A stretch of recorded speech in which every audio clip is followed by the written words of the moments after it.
الحمد لله الحمد لله الذي غرس لنا شجرة طيبة أصلها ثابت وفرعها في السماء، والصلاة والسلام على من الذي بنى لنا بيتا صيتها في الآفاق والأنحاء. أما بعد، فأعوذ بالله من الشيطان الرجيم. بسم الله الرحمن الرحيم. إن الذين قالوا ربنا الله ثم استقاموا فلا خوف عليهم ولا هم يحزنون. وقال النبي صلى الله تعالى عليه وعلى آله وصحبه وسلم: أحب الأعمال إلى الله أدومها وإن قل، أو كما قال عليه الصلاة والسلام: صدق الله العظيم وصدق رسوله النبي الكريم، ونحن على ذلك من الشاهدين والشاكرين، والحمد لله رب العالمين. يا رب صل وسلم دائما أبدا على حبيبك خير خلق كلهم. اللهم صل على سيدنا محمد وعلى آل سيدنا محمد وأصحاب سيدنا محمد وبارك وسلم عليه في أول كلامنا وأوسط كلامنا وآخر كلامنا.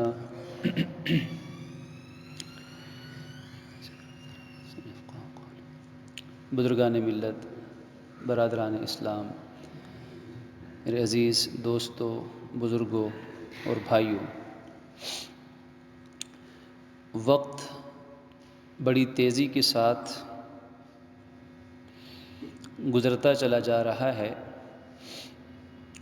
سال، مہینے، ہفتے، دن اور یہ آئے روز آنے والے حوادث زمانہ اور زندگی کے لمحات انسان کے لیے جہاں خیر و برکت کا باعث بنتے ہیں، وہیں انسان کے لیے امتحان بھی ثابت ہوتے ہیں.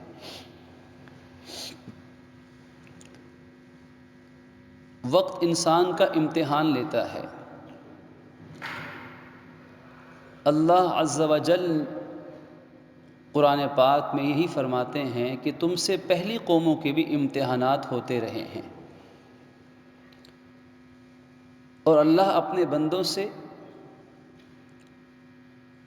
ان بندوں کی حیثیت کے مطابق ایک امتحان لیتا ہے. وہ امتحان، وہ پیپر، وہ ایگزامینیشن، وہ انسان کی ثابت قدمی کا امتحان ہے، انسان کی استقامت کا امتحان ہے. ثابت قدمی، مستقل مزاجی، دین کے کام ہوں یا دنیا کے کام، ہر ایک میں کامیابی کے لیے لازمی شرط ہے. ایک انسان کسی دکان پر بیٹھتا ہے، کوئی شاپ ہے، کوئی بزنس کاروبار ہے، کسی محکمے میں ملازم ہے، ایک طالب علم ہے، ایک استاد ہے، وہی کامیاب ہوتا ہے جو اس کام کو مستقل مزاجی سے کرتا ہے، ثابت قدمی سے، ڈٹرمینیشن، کہ اس کے پائے استقلال میں لغزش نہ آئے، لرزہ نہ آئے، حالات جیسے بھی ہوں، حالات چاہے موافق ہوں چاہے مخالف ہوں. ثابت قدمی کسے کہتے ہیں، استقلال کسے کہتے ہیں؟ اس کا مطلب یہ ہے کہ ایک انسان نیک کام کر رہا ہے، نماز پڑھتا ہے، رزق حلال کماتا ہے تو سچ بولتا ہے، دیانتداری سے اپنے فرائض پورے کرتا ہے، سردیوں کے موسم میں بھی فجر کی نماز نہیں چھوڑتا، گرمیوں کے موسم میں بھی ظہر کی نماز نہیں چھوڑتا، تھکاوٹ میں بھی مغرب اور عشاء کی نماز کو نہیں چھوڑتا، مصروفیات کے باوجود فرائض پورے کرتا ہے، نیکی پہ چل رہا ہے، تو نیکی پر چلتے چلتے جو مشکلات پیش آئیں ان کو برداشت کرنا، ان کا نظم بنانا اور وہ نیک کام کرتے چلے جانا، یہ نیکی پر استقامت ہے۔ چاہے لوگ تعریف کریں، چاہے تنقید کریں، چاہے اچھا کہیں، چاہے برا کہیں، چاہے سلامیاں پیش کریں، چاہے طعن و تشنیع کی بوچھاڑ کر دیں، اس نیکی پہ، اس حق پر، اس سچ کے راستے پر، اس عدل و انصاف کے راستے پہ گامزن رہنا۔ اسی طرح ایک انسان گناہ سے بچتا ہے، برائی سے بچتا ہے، نافرمانی سے بچتا ہے، شیطان نفس پیچھے لگے ہیں۔ معاشرے کے اندر گناہ کے اسباب زیادہ ہیں، نیکی کے اسباب تھوڑے ہیں۔ معاشرے میں گناہ کرنا آسان ہے، نیکی کرنا مشکل ہے۔ گناہ میں محنت کوئی نہیں اور نیکی بغیر محنت کے نہیں۔ ایک انسان گناہ سے بچتا ہے، محنت کرتا ہے، ثابت قدم رہتا ہے، نفس کو لگام ڈالتا ہے، شیطان کے شر سے بچتا ہے، لیکن دل میں انسان ہے، خیالات پیدا ہوتے ہیں، جذبات انگڑائیاں لیتے ہیں، لیکن پھر بھی وہ گناہ سے بچتا رہے، مستقل مزاجی کے ساتھ، دوام کے ساتھ، استقلال کے ساتھ، اور یہ ساری زندگی کا کام ہے۔ یہ انسان کی غلط فہمی ہے۔ ایک نوجوان دوست پوچھنے لگے کہ کیا کبھی زندگی میں ایسا بھی موقع آتا ہے کہ جب انسان کے دل میں گناہ کے خیالات پیدا ہونا ختم ہو جائیں؟ عرض کیا کہ آتا ہے۔ وہ موقع تب آتا ہے جب انسان کی زندگی ختم ہو جاتی ہے۔ اس سے پہلے نہ شیطان نے انسان کو چھوڑنا ہے، نہ نفس نے الگ ہونا ہے۔ یہ تو ساری زندگی کی محنت ہے، پوری زندگی کی سٹرگل ہے، ساری زندگی اس کو ایسا ہی کرنا پڑے گا۔ ہاں یہ ضرور ہوگا کہ وہ جتنی کوشش کرے گا، کوشش کرتے کرتے اللہ اس کو اتنی توفیق دے دے گا کہ گناہ کے خیالات کمزور پڑ جائیں گے، دل میں آئیں گے لیکن بگاڑ کچھ نہیں سکیں گے، استقامت مل جائے گی۔ یہ گناہ سے بچتے ہوئے استقامت ہے۔ اور تیسری استقامت ہے، مصائب ہیں، مشکلات ہیں، بیماریاں ہیں، مصروفیات ہیں، معاشی اور معاشرتی رکاوٹیں ہیں۔ ان مصائب کے باوجود بھی حق کے راستے پہ گامزن رہنا، ان چیزوں کو برداشت کرنا، ان تینوں پہلوؤں کا نام ہم صبر بھی کہہ سکتے ہیں، ہم اسے استقامت یا ثابت قدمی بھی کہہ سکتے ہیں۔ اب آج کے دور میں یہ استقامت کیسے پیدا ہو؟ آج ہمیں، ہماری نسلوں کو اسی استقامت کی ضرورت ہے، ورنہ کفر کی آندھیاں، گناہ کے جھکڑ اور نئی سے نئی ذہنی اور عملی برائیوں کے طوفان تو برپا ہیں دنیا میں، باطل بظاہر غالب نظر آ رہا ہے۔ تو ان حالات میں فکر کی ضرورت ہے۔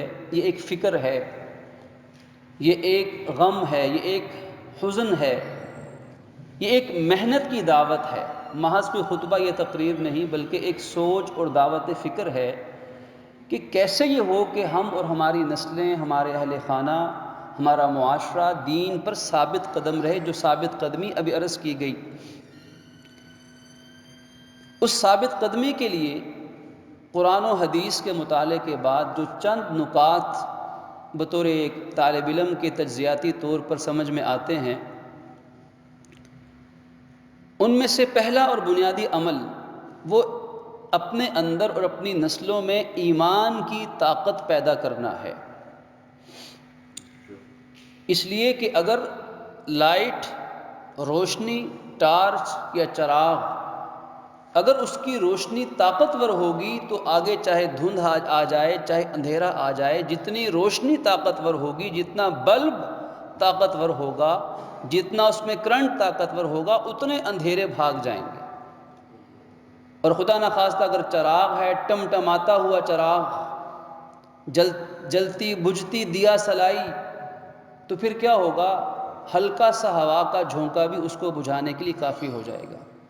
تو ایمان کی طاقت، ایمان میں مضبوطی، یقین محکم، وبالآخرۃ ہم یوقنون، صرف علم کی حد تک نہیں کہ ہمارے ماں باپ نے یہ کہا تھا یا ہم نے مسلمان یہ ایسا کہتے ہیں، یقین کامل ہونا اللہ اور اس کے رسول کے ہر فرمان پر، ہر ایمان کے نظریے پر، ہر یقین کے زاویے پر ایمان کامل پیدا کرنا، لا ریب یقین کہ جس میں شک کی گنجائش نہ ہو۔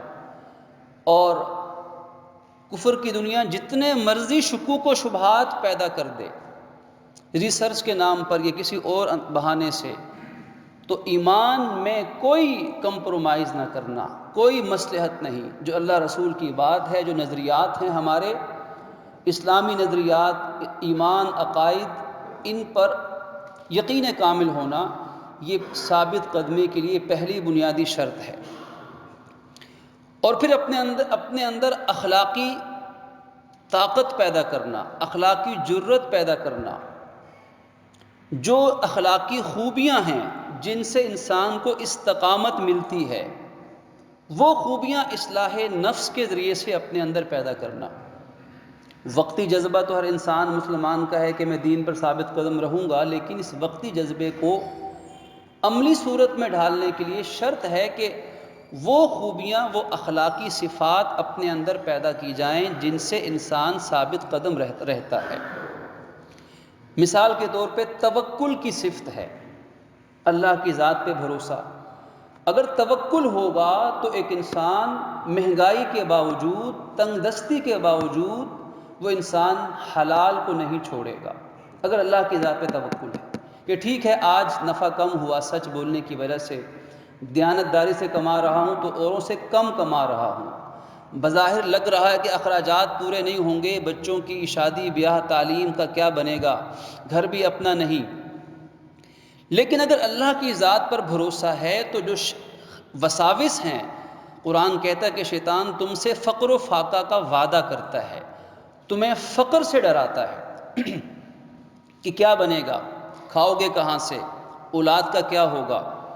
تو شیطان دل میں جب یہ خیالات پیدا کرتا ہے، جب انسان کے دل میں یقین نہیں ہوگا، توکل جسے ہم کہتے ہیں کہ اللہ نے پیدا کیا، وہ کھلانے پلانے والا وہ ہے، میں تو اپنے ہاتھ سے رزق اپنے منہ میں نہیں ڈال سکتا، کسی اور کو کیا کھلاؤں گا، دینے والا بس وہ ہے، وہ دے گا، وہ حلال سے پوری کرے گا۔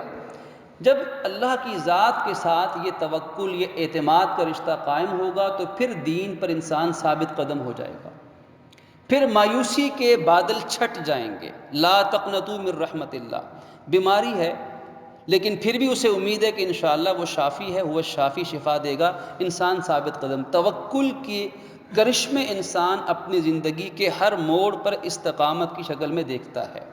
توکل، اللہ کی ذات پہ بھروسہ۔ اور تقوی کی خوبی، جب انسان کے دل میں تقوی، پرہیزگاری کی خوبی پیدا ہوگی تو پھر انسان کے اندر استقامت کا مادہ بھی پیدا ہوگا۔ تقوی جتنا زیادہ ہوگا اتنا دین پر انسان ثابت قدم ہوگا، جتنا تقوی تھوڑا ہوگا اتنا انسان جذباتی طور پر تو نیکیوں کا ارادہ کرے گا لیکن مستقل مزاجی پیدا نہیں ہوگی۔ وقتی فیصلے ہوں گے کہ میں یہ کر دوں گا، میں وہ کر دوں گا، جذباتی انداز میں، لیکن دوام اور استقامت کے لیے متانت و سنجیدگی کے ساتھ ساتھ تقوی کی اہم شرط ہے۔ پھر اسی طرح اگر ہم اپنی عام زندگی کا جائزہ لیں تو انسان استقامت سے کب محروم ہوتا ہے؟ دو جذبے انسان میں رکھے گئے ہیں، ان جذبوں کا حد سے نکلنا، ان جذبوں کا قابو میں نہ رہنا، ان دو جذبوں یا دو طاقتوں کو جو اخلاقی طاقتیں ہیں ان کو قابو میں نہ رکھنا، انہیں کنٹرول نہ کر سکنے کی وجہ سے انسان استقامت کو چھوڑ دیتا ہے۔ جی چاہتا ہے کہ میں ہر روز نماز پڑھوں گا، نماز نہیں چھوڑوں گا، سچ نہیں چھوڑوں گا، جھوٹ کبھی نہیں بولوں گا، لیکن ہوتا نہیں، کیونکہ وہ جو دو طاقتیں ہیں ان کو اگر انسان اپنے قابو میں یا اپنے اختیار میں نہیں رکھے گا، ان پر نظر نہیں رکھے گا تو پھر دائیں بائیں ہو جائے گا۔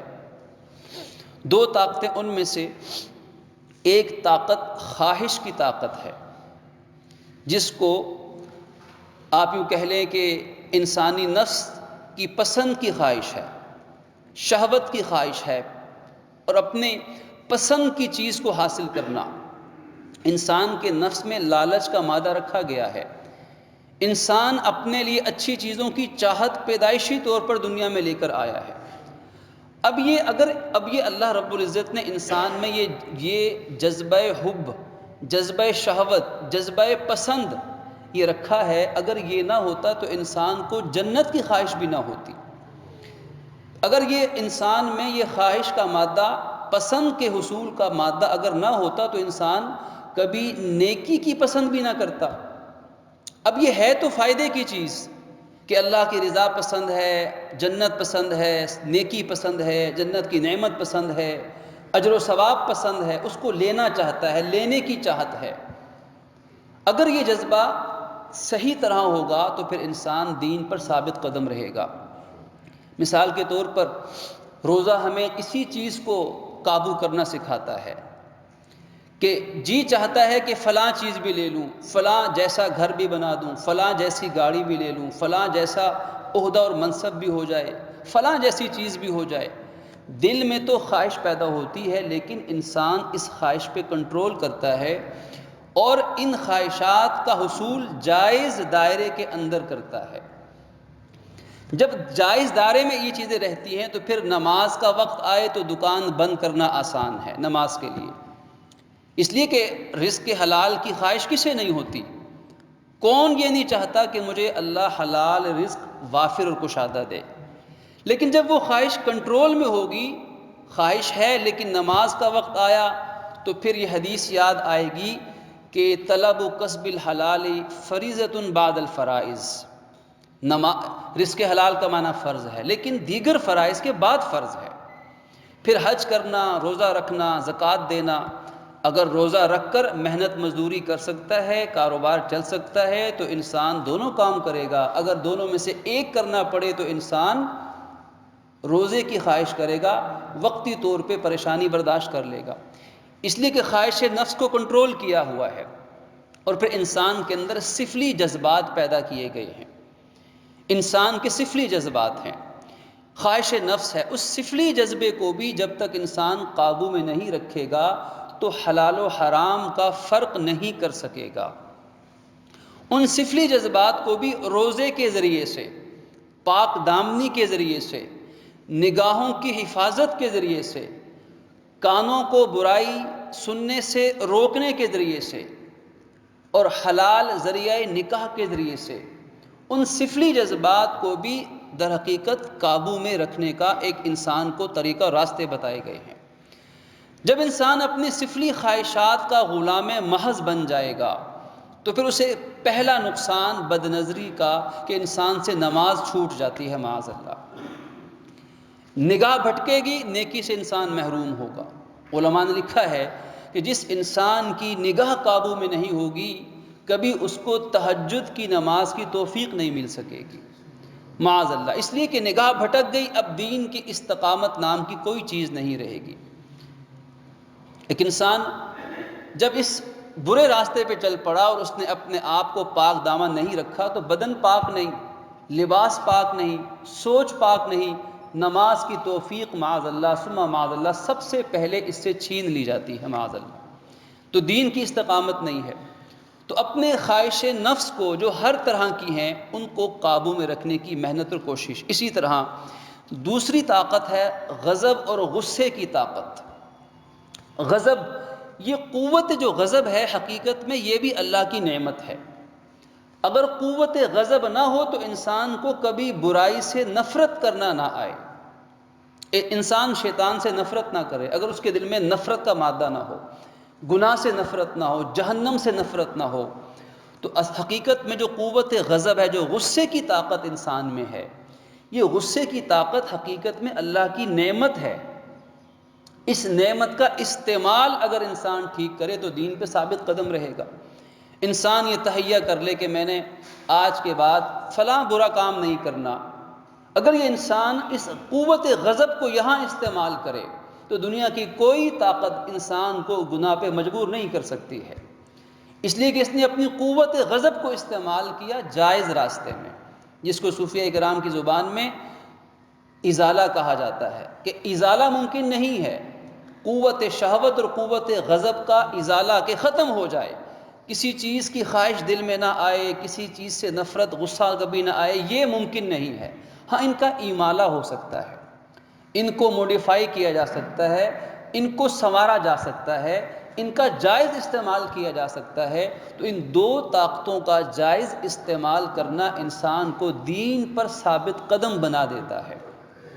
پھر انبیاء کرام علیہ السلام کی مثالیں ہمارے سامنے آتی ہیں کہ کوئی آگ میں کود پڑا، کوئی مچھلی کے پیٹ میں پہنچ گیا، کسی کے ٹکڑے کر دیے گئے، کسی کے جسم کا ایک ایک عضو کاٹ دیا گیا، کسی کو جلا وطن کر دیا گیا، کسی سے مال و اسباب چھین لیا گیا، کسی سے اس کے سامنے اس کے اہل و عیال کو شہید کر دیا گیا۔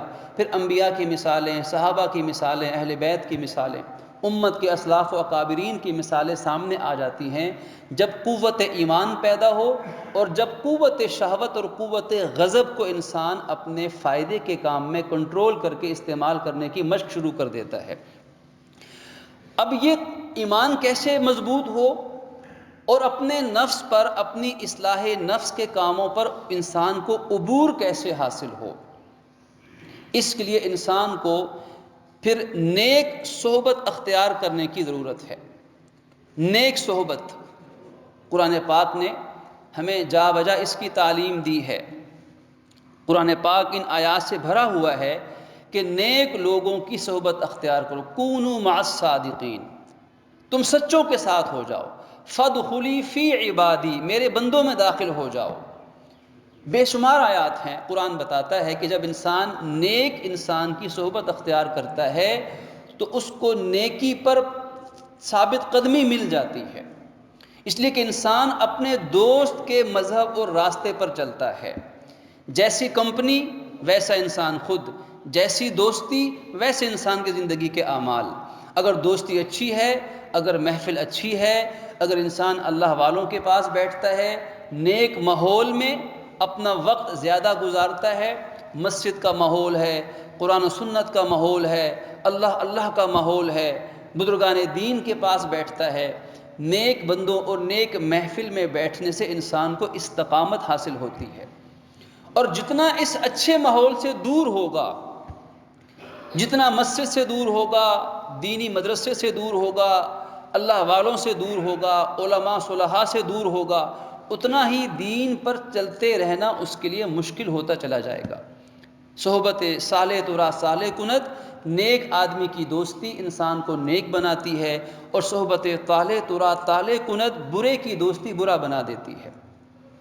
تو بری دوستی سے اور بری محفل سے اور برے ماحول سے اپنے آپ کو بچانا، یہ دین پر ثابت قدمی کے لیے لازمی شرط ہے۔ اور آج کے اس دور کے اندر اچھی صحبت اللہ کی بہت بڑی نعمت ہے، بہت بڑی نعمت ہے۔ اس کی جتنی قدر مل جائے، جتنی قدر کی توفیق مل جائے، 24 گھنٹوں میں کوئی وقت ایسا ہونا چاہیے کہ جس وقت میں ہر مسلمان کسی اچھی نیک صحبت میں وقت گزارے۔ جس طرح مشین کو چارج کیا جاتا ہے، موبائل کی بیٹری چارج ہوتی ہے، اسی طرح اس ایمان کی بیٹری کو بھی چارج کرنے کے لیے اچھے ماحول میں جانا پڑے گا، اچھے ماحول میں بیٹھنا پڑے گا۔ تو پھر یہ انسان دین پر ثابت قدم رہے گا، زندگی کی گاڑی ثابت قدمی کے ساتھ صراط مستقیم پر رواں دواں رہے گی۔ اس کی ہم دعا مانگتے ہیں، اہدنا الصراط المستقیم، اے اللہ ہمیں صراط مستقیم پر گامزن کیجئے۔ الحمدللہ ہم مسلمان ہیں، صحیح عقائد و اعمال کے ساتھ، پھر کیوں دعا مانگتے ہیں؟ حقیقت میں یہ دعا ثابت قدمی کی دعا ہے۔ یا ایھا الذین آمنوا آمنوا، قرآن کہتا ہے اے ایمان والو ایمان لے کر آؤ۔ ایمان یافتہ تو پہلے سے ہیں، مطلب ہے ایمان پر ثابت قدم رہو۔ ولا تموتن الا وانتم مسلمون، موت تک ثابت قدم رہو۔ جب موت آئے گی تو اس کے بعد اللہ ثابت قدمی خود ہی عطا فرما دے گا۔ جب موت تک تم اپنے ایمان اور نیک عمل پر ثابت قدم رہے تو موت کے وقت اللہ خود انشاءاللہ ثابت قدمی ایمان پر عطا فرما دے گا۔ تو یہ طریقہ ہے کہ اللہ والوں کی صحبت میں بیٹھنا۔ اور پھر سد ذرائع کا اصول ہمیں دین نے عطا فرمایا۔ یہ سد ذرائع تھوڑی سی مشکل ایک لفظ بول دیا۔ سد ذرائع، سد اسباب کا معنی یہ ہے کہ برائی سے بچنے کے لیے برائی کے قریب بھی نہ جانا۔ ہمارے دین نے قرآن کی ایک آیت سے میں اس اصول کی وضاحت کرنا چاہوں گا۔ ارشاد فرمایا وَلَا تَقْرَبُوا الزِّنَا، اس برائی کے قریب بھی مت جاؤ، وَاجْتَنِبُوا قَوْلَ الزُّورِ، جھوٹ اور جھوٹی محفل سے بھی اجتناب کرو۔ اب یہ کیا ہے؟ یہ سد ذرائع ہے، سد ذرائع ہے کہ جب انسان کسی برائی کے قریب جائے گا تو اس برائی میں گرنے کا خدشہ بڑھ جائے گا۔ ایک انسان کہتا ہے نہیں نہیں میں تو دیوار کے اوپر چل سکتا ہوں، میں تو پہاڑ کی چوٹی پہ ایک پاؤں پہ بھی چل سکتا ہوں، میں تو گہری کھائی کے کنارے پہ کھڑا ہو سکتا ہوں، تو عقل مند کہے گا بلا شبہ تم کھڑے رہ سکتے ہو، لیکن اگر تم محفوظ جگہ پر ہوگے تو گرنے کے امکانات نہیں ہوں گے، اگر تم کنارے پہ کھڑے ہو جاؤ گے تو گرنے کے امکانات بڑھ جائیں گے۔ آج یہی مسئلہ ہے، انسان اپنے اپنے اعتماد، خود اعتمادی، سیلف کانفیڈنس، اوور کانفیڈنس اس کو ہم کہہ سکتے ہیں کہ اپنے اوپر حد سے زیادہ خود اعتمادی، انسان اپنے بارے میں خوش فہمی کا شکار ہو گیا، اپنے بارے میں کہ کوئی مسئلہ نہیں، ماحول جیسا بھی ہو میں تو بڑا نیک اور پاکیزہ انسان ہوں۔ جب انسان اپنے بارے میں خوش فہمی کا شکار ہو جائے گا تو شیطان اس کو آسانی سے دین سے ہٹا دے گا، نیکی سے ہٹا دے گا، گناہ میں گرا دے گا۔ قرآن پاک میں حضرت یوسف علیہ السلام جہاں ایک نبی و رسول ہیں، وہاں قرآن حضرت یوسف علیہ السلام کو ایک انتہائی خوبصورت، انتہائی پاکیزہ اور انتہائی نیک جوان کے طور پر بھی قرآن ایک رول ماڈل کے طور پہ دنیا کے تمام نوجوانوں کے سامنے قرآن پیش کرتا ہے کہ یوسف علیہ السلام دنیا کی دولت بھی ملی، حسن بھی، سب کچھ ملا، لیکن فرماتے ہیں کہ وما ابرئ نفسی، کہ میں اپنے نفس کے بارے میں خوش فہمی کا شکار نہیں ہوتا۔ ہیں اللہ کے پیغمبر، ہیں اللہ کے سچے رسول جن کی پاک دامنی پہ قرآن اترا، صدیوں بعد قرآن نے بھی ان کی پاک دامنی کی دلیل اور شواہد پیش کیے، لیکن ان کا جملہ ذکر کیا اتنے پاکیزہ رسول کے گناہ کے سارے اسباب موجود ہیں اور گناہ کرنے میں کوئی رکاوٹ نہیں ہے، لیکن قال معاذ اللہ، اللہ کی پناہ میں آئے، گناہ سے بچنے کے لیے دوڑ لگا دی، اللہ نے اپنی قدرت سے سارے بند دروازوں کو کھول دیا ہے۔ تو وہ کیا ہے؟ اس کے باوجود آپ کا قول قرآن کہتا ہے کہ آپ فرماتے ہیں میں اپنے نفس کو بری و ذمہ نہیں کرتا، ان النفس لامارۃ بالسوء، کہ انسانی جو نفس ہے یہ تو برائی کی طرف ہی لے کر جائے گا۔ جب انسان خوش فہمی کا شکار ہو جاتا ہے کہ میں تو بڑا نیک ہوں، یہ گناہ اور یہ گناہ کے ذرائع اور آنکھ کا بے دھڑک ہر چیز پہ پڑنا، کان کا ہر اچھی بری بات کو سننا، ان قدموں کا ہر جگہ پر جانا، اور پھر سوشل میڈیا کا استعمال، بے محابہ استعمال، بغیر روک ٹوک کے استعمال، اور پرائیویسی کے نام پر اب انسان اس موضوع پر کیا کہے کہ کیا کچھ آج ہو نہیں رہا ہے کہ انسان دوسرے پر اعتماد کر لیتا، اندھا اعتماد، کوئی چیک نہیں، کوئی جستجو نہیں، کوئی حالات کی خبر گیری نہیں۔ تو ہمارے کتنے ہی ایسے بچے ہیں، ایسی نسل نو ہے جو صرف اس وجہ سے دین سے آج ہٹ رہی ہے کہ کوئی ان کو دیکھنے سننے والا موجود نہیں ہے، کوئی ان کی نگرانی کرنے والا، اس لیے کہ انسان نگرانی کے بغیر نہیں چلا کرتا۔ جتنا انسان عمر میں کم ہوگا اتنی نگرانی کی ضرورت زیادہ پیش آئے گی۔ آپ ایک پودا گھر میں لگاتے ہیں، پھولوں کا موسم ہو، انسان پھول کا بیج ڈالتا ہے، چھوٹی سی کومپل سیڈلنگز شروع ہوتی ہے، وہ ننھا پودا ہے، اس کی ہمیں حفاظت کی، کیئر کرنے کی، خیال رکھنے کی زیادہ ضرورت پڑتی ہے۔ حتیٰ کہ نرسری میں لوگ جاتے ہیں بالکل چھوٹے پودے نہیں خرید کر لے کر آتے، اس لیے کہ نہیں سنبھال سکتے۔ جوں وہ پودا بڑھتا ہے، تنے شاخیں نکلتی ہیں، ایک درخت، تناور درخت بن جاتا ہے، پھر اس کو سنبھالنے کی کوئی ضرورت نہیں، وہ اپنے وجود کے ساتھ انشاءاللہ قائم رہے گا۔ یہی حال بچوں کا بھی ہے، یہی حال نسل نو کا بھی ہے، اور یہی حال ہر انسان کا اپنا بھی ہے کہ اپنے آپ کو بھی اسی طرح لے کر چلنا کہ اپنے نفس کے بارے میں کبھی بھی خوش فہمی کا شکار نہ ہونا۔ قرآن نے ہمیں یہ نہیں کہا کہ تم برائی مت کرو، قرآن نے کہا برائی کے قریب بھی مت جاؤ۔ جو برائی کے اسباب ہیں، برائی کے اسباب، ان اسباب سے بھی اپنے آپ کو بچاؤ۔ ہم نے اپنے بزرگوں کو، بڑوں کو دیکھا ہے، اخبارات پڑھ رہے ہیں تو اخبار کے اوپر تصویر ہے، اس تصویر کے اوپر ہاتھ رکھ کر اخبار کا مطالعہ کیا جا رہا ہے۔ اب اللہ کے ولی ہیں، 80 سال عمر ہے، بڑھاپا بزرگ ہے، دنیا کے حالات سے خبرگیری رکھنی چاہیے، مسلمان کو اس کی تعلیمات دی گئی ہیں۔ جو اپنے زمانے سے نا واقف رہا وہ جاہل ہے، روایات میں موجود ہے۔ اب ان حالات کو سمجھنے کے لیے لیکن اپنے اوپر اعتماد نہیں ہے، اس غیر محرم کے اوپر کوئی کپڑا، کوئی چیز رکھی تاکہ میری نگاہ اس پر نہ پڑے۔ اپنے بارے میں خوش فہمی کا شکار انسان کو نہیں ہونا چاہیے۔ نیک انسان کو، دین پر چلنے والے انسان کو پہلے شیطان اس کے دماغ میں یہ ڈالتا ہے کہ تم تو بڑے نیک ہو چکے ہو، اتنی نمازیں تم نے پڑھ لی، اتنے دین پر تم ثابت قدم رہے، تمہارا تقوی ایسا ویسا ہے، تمہارا علم ایسا ہے، تم عمر کے اس حصے کے اندر پہنچ چکے ہو، تم عمر کے اس حصے کے اندر پہنچ چکے ہو کہ اب تم گناہ کبھی نہیں کرو گے۔ پہلے شیطان یہ وار کرتا ہے۔ جب انسان اس دھوکے کا شکار ہوتا ہے پھر انسان دین سے پھسل جاتا ہے۔ اسی لیے اللہ کے نبی نے فرمایا کہ جہاں ایک مرد اور ایک عورت تنہا ہوں گے وہاں تیسرا بیچ میں شیطان حائل ہو جائے گا۔ یہ تنہائی خارجی وجود کے اندر بھی ہے، یہ تنہائی آج سوشل میڈیا یا نیٹ کی صورت میں بھی ہے۔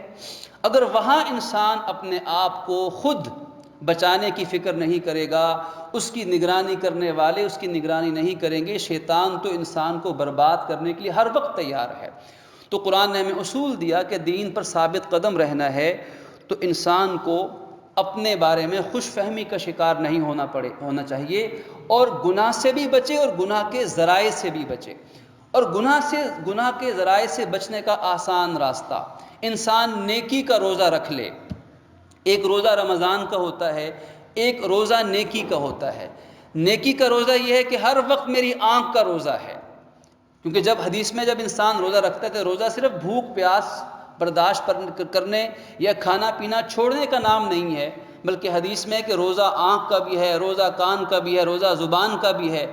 یہ نیکی کا روزہ ہمیں پورا سال رکھنا پڑے گا کہ ہر وقت اپنی نگاہ پر، اپنی آنکھوں پر حیا کے پہرے بٹھانے پڑیں گے، اپنے کانوں کو بھی برائی سے بچانے کے لیے۔ اور پھر اس کا ایک طریقہ برائی سے بچنا ہے اور دوسرا طریقہ نیکی پہ چلنا ہے۔ جب نماز پر ثابت قدمی ہوگی تو برائی پیچھے ہٹ جائے گی، جب ذکر کی پابندی ہوگی تو برائی دور ہٹ جائے گی۔ اس لیے کہ صرف اتنا کہتا کوئی انسان رہے کہ اندھیرا ہے، اندھیرا ہے، بہت اندھیرا ہے۔ اندھیرے کو برا بھلا کہنے سے کبھی روشنی نہیں ملا کرتی، روشنی کے لیے چراغ روشن کرنا پڑتا ہے۔ صرف برائی کا تذکرہ کر کے کہ حالات ٹھیک نہیں ہیں، زمانہ ٹھیک نہیں ہے، برائی عام ہے، اتنا کہنے سے دین پر ثابت قدمی نہیں ملا کرتی، نیکی کی طرف انسان کو قدم اٹھانے پڑتے ہیں۔ جب انسان نماز، ذکر، دعا، تلاوت، استغفار، جب ان نیک کاموں میں ہر وقت زبان پہ ذکر الہی ہے، حضور کی یہ وصیت اپنی امت کے نام ہے کہ کوشش کرو کہ تمہاری زبان ہمیشہ اللہ کے ذکر سے تر رہے، اپنے آپ کو مصروف رکھنا۔ علماء نے یہاں تک بیان کیا کہ اس دور میں اپنے آپ کو مصروف رکھنا فرض ہے اس انسان کے لیے جو یہ سمجھتا ہے کہ اگر میں فارغ رہا تو کسی گناہ کے اندر مبتلا ہو جاؤں گا۔ گناہ سے بچنے کے لیے اپنے آپ کو مصروف رکھنا چاہیے، اس لیے کہ فارغ دماغ اور فارغ بدن یہ شیطان کی آماج گاہ بن جاتا ہے۔ کسی اچھے کام میں اپنے آپ کو مصروف رکھنا، حتیٰ کہ لکھا ہے کہ اگر انسان دیکھے کہ میرے سارے کام کاج ختم ہو گئے آج کے اور کوئی کام نہیں رہا، نہ اللہ کے حقوق میں سے نہ بندوں کے حقوق میں سے، اب اس کو خطرہ ہے کہ میں گناہ کے اندر مبتلا ہو جاؤں گا، اسے چاہیے کہ پھر وہ اللہم بسمک اموت واحیا دعا پڑھ کے سو جائے، اس لیے کہ یہ سنت کے مطابق سو جائے گا تو پھر بھی گناہوں سے بچ جائے گا، اور اس کی نیند پوری ہوگی۔ جب صبح تازہ دم اٹھے گا تو انشاءاللہ اس کے وجود میں بھی طاقت ہوگی اور یہ دین اور دنیا کے کاموں کو ثابت قدمی سے انجام دے سکے گا۔ اللہ رب العزت سے دعا ہے کہ مجھے اور آپ کو، ہماری نسلوں کو دین پر ثابت قدمی عطا فرمائے۔ وآخر دعوانا ان الحمدللہ رب العالمین۔